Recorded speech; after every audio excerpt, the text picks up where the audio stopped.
संध्या काल की पावन पवित्र बेला में थोड़ी देर अंतर्मुखता की धारा में बहते चले जाना।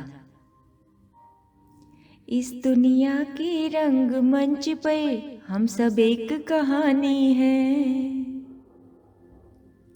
शेक्सपियर ने सही कहा कि जिंदगी एक रंगमंच है और हम लोग इस रंगमंच के कलाकार।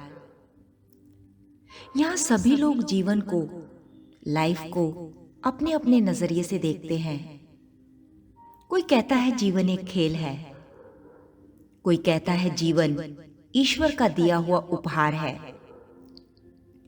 कोई कहता है जीवन एक यात्रा है, कोई कहता है जीवन एक दौड़ है। लेकिन यदि आप अपने अनुभव से देखोगे तो जानोगे जीवन कुछ भी तो नहीं। जीवन सिर्फ विचारों का खेल है, गेम ऑफ थॉट्स। इस खेल में मनुष्य को दुश्मन से बचकर रहना पड़ता है और मनुष्य अपने दुश्मनों से तब तक नहीं बच सकता जब तक उसके पास मित्र ना हो।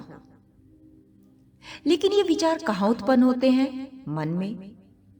इसीलिए योग के प्रवर्तक महर्षि पतंजलि को कहना पड़ा, मन ही मनुष्य का सबसे बड़ा मित्र है और मन ही उसका सबसे बड़ा शत्रु।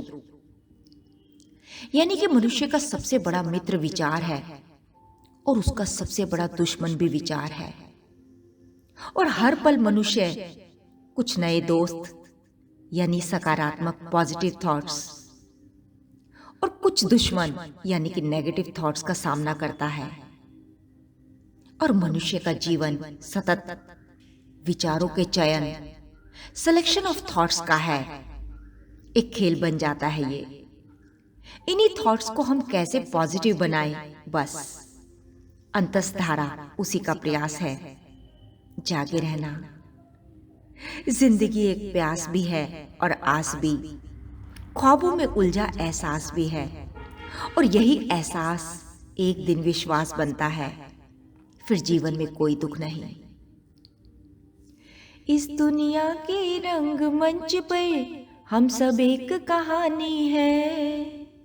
सांसें बंद अगर हो जाए, रिश्ते सब बेमानी है। सारे रिश्ते जहां बेमानी बन जाते हैं, उस एक रिश्ते के आगे अगर वो रिश्ता थोड़ा सा प्रेम का हो, शांति का हो, आनंद का हो। जागे रहना, वर्तमान में रहना, इसी पल में रहना, अब अभी में रहना, अंतस की धारा में थोड़ा सा होश पूर्वक। यही है जीवन यात्रा, भीतर की यात्रा, जीवन की खोज, जीवन की तलाश, एकमात्र जीवन की उपलब्धि।